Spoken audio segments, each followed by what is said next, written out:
Pertempuran sengit kembali terjadi di arah Krasnolimansky, di mana prajurit dari Resimen Senapan Bermotor Rusia melakukan penyerbuan langsung ke posisi persembunyian tentara Ukraina.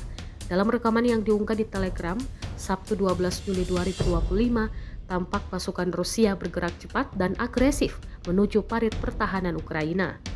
Dari jarak dekat, mereka melepaskan tembakan beruntun ke arah musuh yang bersembunyi sebelum akhirnya melemparkan bahan peledak langsung ke dalam parit untuk memastikan kehancuran total. Serangan ini menunjukkan taktik tempur jarak dekat yang kini kembali digunakan di beberapa sektor pertempuran dengan tujuan menggempur titik-titik pertahanan yang sulit dijangkau oleh artileri atau serangan udara.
Download Tribun X sekarang. Menghadirkan lokal menjadi Indonesia.